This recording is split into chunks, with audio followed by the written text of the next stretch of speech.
What's up, everybody? Um, Welcome to another episode of my YouTube hip hop reviews. It's your boy Reg in the building. Judging by the content of this video could be two parts. Just to, it might be, it could be. Let me just see how far I can get through. The album I'm about to review tonight is RZA's second studio album. I'll explain that. Um, Bobby Digital in Stereo, released in 1998 on. I should remember these things. G Street under V2 under BMG. Only released one single, well, one official single, B.O.B.B.Y. But you can, but domestic violence is maybe like an undergroundish single if you want to count that. Producers include RZA himself, Inspector Deck, and King Tech. And guest appearances are Angel Kate, Method Man, Master Killer, Takitha, best known for singing All That I Got Is You and shit like that.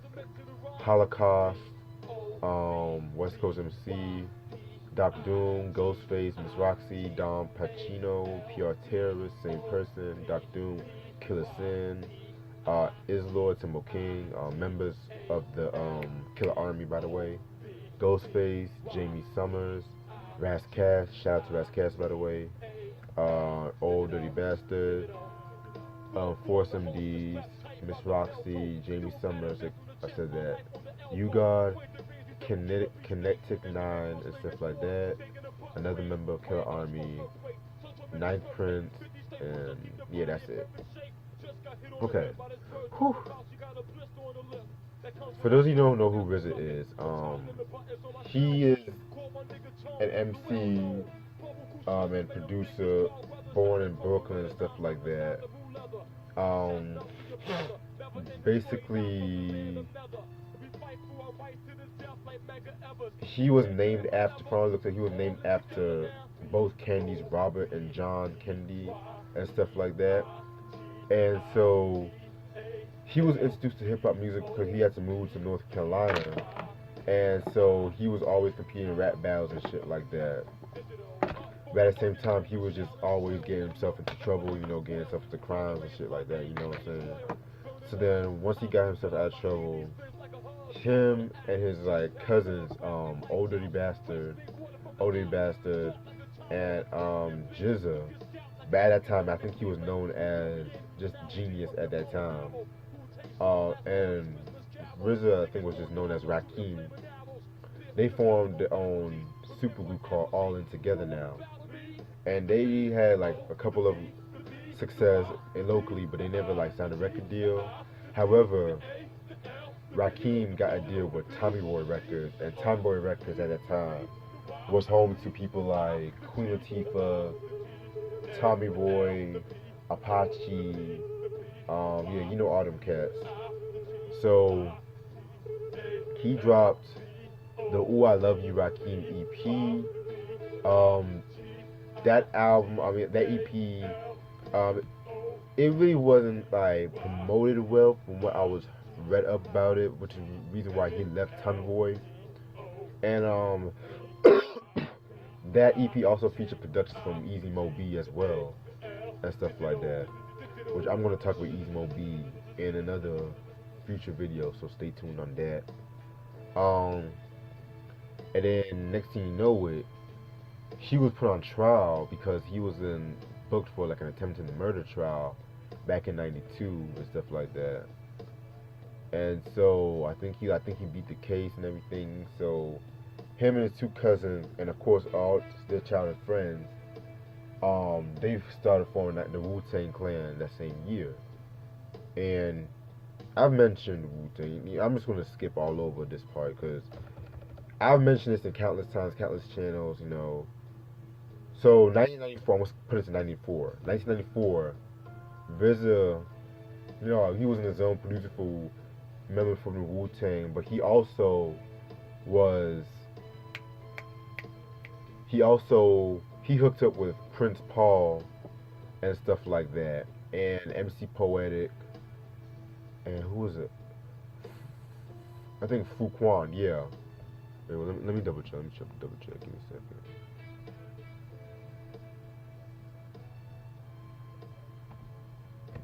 Give me 1 second. Poetic.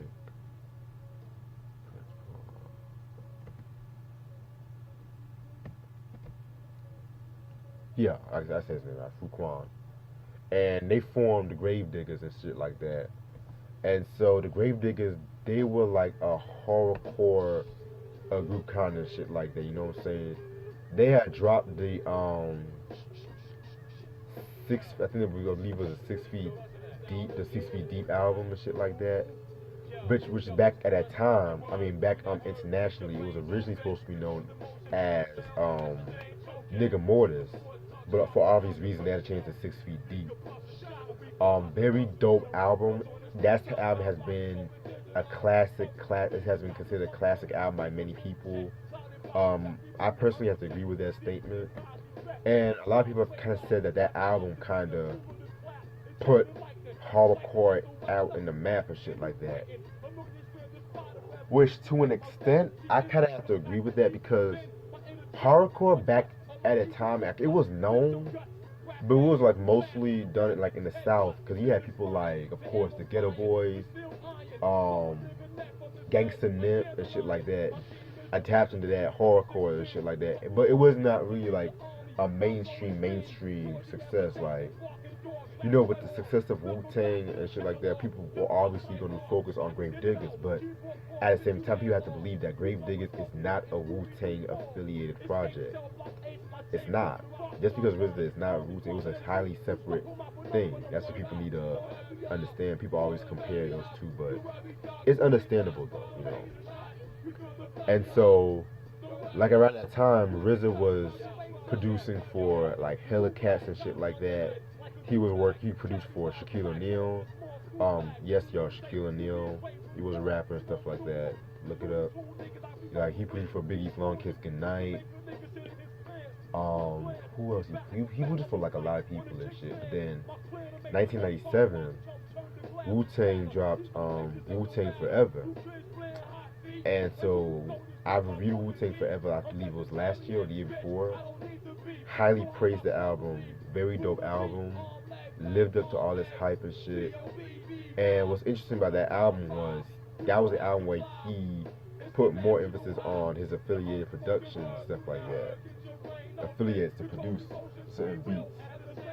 And so 1998, you know, he has like done less work for the Wu solo albums and shit like that. Give me 1 second, I'm sorry.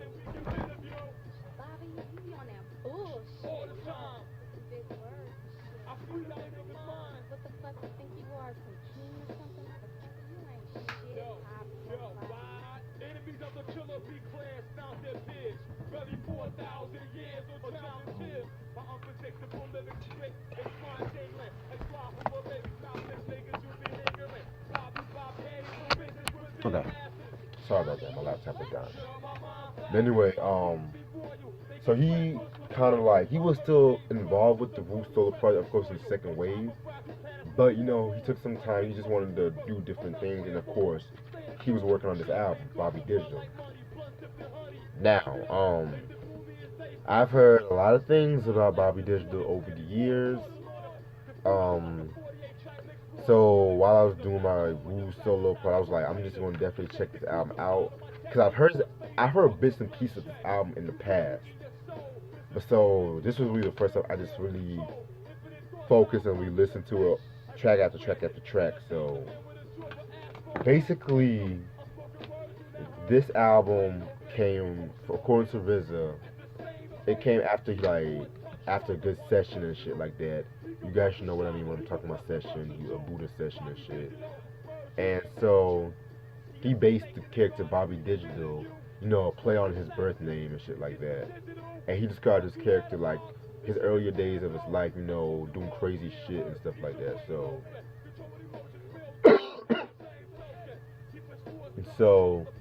Bobby Digital just like this really buzzed out, crazy kind of cat and shit like that. You know what I'm saying? But see, that's all cool. But this is the thing about the album was so experimental, and a lot of the Wu solo albums in the second wave were experimental, but this one really took the cake, basically. And yeah, let me